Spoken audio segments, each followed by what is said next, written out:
আসসালামু আলাইকুম। আশা করি সবাই ভালো এবং সুস্থ আছেন। আলহামদুলিল্লাহ আমিও আপনাদের দয়ায় ভালো আছি। আর প্রচুর বৃষ্টি ভাই, বৃষ্টিতে ভিজে গেছি। অ্যাড শেয়ার করি না প্রায় ঈদের পর থেকে।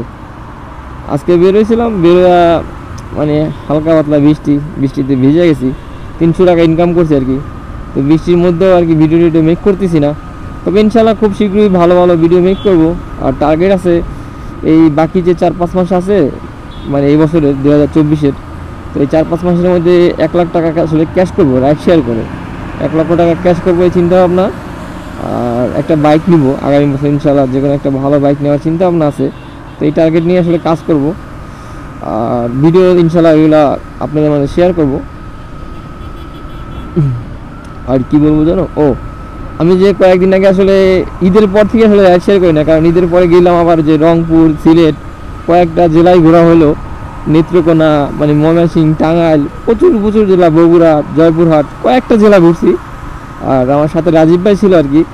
তো ওইটা আসলে টাকা নিয়ে সমস্যা হয়েছিল, একজন আসলে 1 লক্ষ টাকা নেয়। আর ওইটা আমার ভিডিওর মধ্যেই আছে, আমার যে মোস্ট পপুলার ভিডিওটা, ওই ভিডিওর মধ্যে দেখবেন যে আমার মানি ব্যাগে ভর্তি টাকা ছিল প্রায় 1 লক্ষ টাকা। অনেকে আসলে কমেন্ট করছেন যে ভাই আপনি কি টাকা দিয়ে শো অফ দেখান, শো অফ করেন কিনা। আসলে ভাই ওই টাকাটা আসলে আমি ওই দিন ওই লোকেরা আসলে ব্যাংকের মাধ্যমে দিতেছিলাম। তো ওই দিন আসলে দিতে পারি নাই, কারণ ওই সময় আসলে রমজান মাস ছিল, যার কারণে ওই টাকাটা ওনাকে দিতে পারি নাই। পরবর্তীতে কী করি, ওই টাকাটা আবার পরের দিনই দিয়ে দিই তাকে।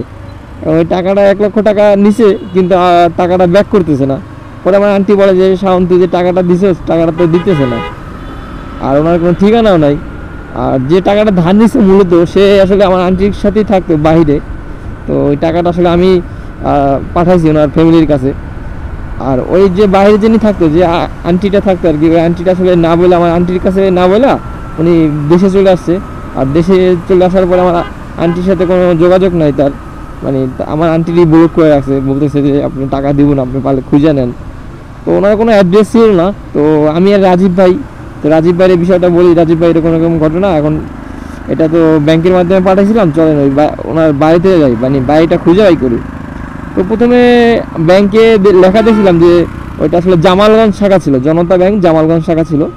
তো জামালগঞ্জ আমি যখন গুগল ম্যাপে সার্চ করি, তো ওইটা দেখি যে সুনামগঞ্জ জামালগঞ্জ, মানে সিলেট বিভাগের সুনামগঞ্জ জামালগঞ্জ, ওই জামালগঞ্জে নিয়ে যায় গুগল ম্যাপে। তো ওখানেই আমরা যাই।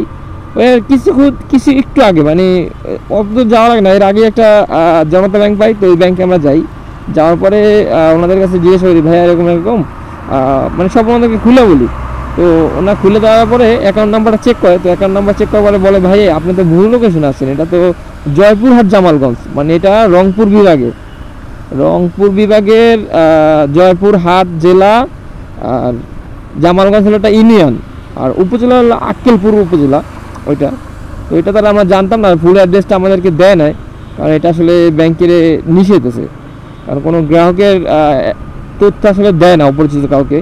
তো ওনারা খুবই রিকোয়েস্ট করছিলাম, দেয় না। উনি বলে ভাই আপনাকে এতটুকুই বলতে পারি, এটা আসলে এখানে না, মানে সিলেট বিভাগে না, এটা আসলে রংপুর বিভাগে, আপনি ওদিকে যা খোঁজ নিতে পারেন। তো ওনার বেশি কিছু বলে না। পরে কি করি, এখন ওই জায়গা থেকে গুগলে সার্চ করি কত কিলো। তো ওখান থেকে দেখি যে প্রায় 300 কিলো, 300 প্রায় 330 কিলোর মতো দেখছিলাম ওই জায়গা থেকে। তো ওই জায়গাতে 330 কিলো দেখার পরে আমি আবার কি করি, রাজীব ভাইরে বললাম ভাই এখন কি করা যায়। তো রাজীব ভাই মেন্টালি খুবই সাপোর্ট দিছে। উনি বলে ভাই যেহেতু মিশনে একটা নামছি, চলেন যাই। পরবর্তীতে কী করি, আমরা ওখান থেকে নেত্রকোনা হয়ে, ময়মনসিংহ হয়ে, তারপরে টাঙ্গাইলে চলে যাই। তো টাঙ্গাইলে আমরা রাতেরবেলা হোটেলে থাকি একটা। এই হোটেলে থাকার পরে খাওয়া দাওয়া করে রাতে, ওখান থেকে আবার কী করি, যমুনা সেতু পার হয়ে বগুড়া হয়ে জয়পুরহাট যাই। আর জয়পুরহাট যাওয়ার পরে ওই যে শাখাটা, মানে জামালগঞ্জের যে শাখাটা, ওখানে আসলে একটা রেল স্টেশনও আছে। ওই রেল স্টেশনের ছবিও তো মনে হয় ইউটিউবে পোস্ট করছিলাম আর কি। তো ওখানে যাই, যাওয়ার পরে ওনাদেরকেও জিজ্ঞাসা করি ভাই এরকম এরকম ঘটনা, সব খুলে বলে যে এরকম টাকাটা দিছিলাম ব্যাংকের মাধ্যমে, কিন্তু উনি তো এখন টাকাটা ব্যাক করতেছে না, কীভাবে ওনার লোকেশনটা পাই। তো ওনারা আসলে গ্রাহকের কোনো তথ্য দিতে রাজি না। তবে আমাকে একটা ক্লু দেয়, বলে যে ভাই আপনি যে নামে টাকাটা ছাড়ছেন, এই নামেই আপনি খুঁজেন, তাহলে পাইবেন। তো ওই নামে আসলে খুঁজি, ওই নাম নিয়ে আসলে ওই এলাকায় আর একটা ছবি ছিল এই মুহূর্তে, মানে ওই যে নাম্বারটা মানে কথা বলে যে যার কাছে টাকাটা দিয়েছিলাম ওনার তো একটা নাম্বার ছিল আমার কাছে, ওই নাম্বারটা যখন ইমোতে সেভ করি, ইমোতে তার প্রোফাইল পিকচারে ছবি দেওয়া ছিল, ওই ছবিটা সবাই দেখাই। তো প্রথম জায়গায় দেখাই সে চিনে না, কয়েকজনের দেখানোর পরে চিনতে পারে। আর ভাগ্যক্রমে তার ভাগ্নের সাথেই দেখা হয়ে যায়, মানে তার ভাগ্নের সাথে দেখা হয়ে যায় আমার। তো ভাগ্নে বললাম তোমার মামার কাছে সাথে দেখা করতে এসেছি, চলো নিয়ে চলো। তো ওই নিয়ে যায়। তো নেওয়ার পরে ওই যে আন্টিটা মানে যার কাছে আসলে টাকাটা পাই ওই আন্টির কাছে যাই। তো আন্টি দেখে তো অবাক, কীভাবে তার লোকেশন খুঁজে পাইলাম।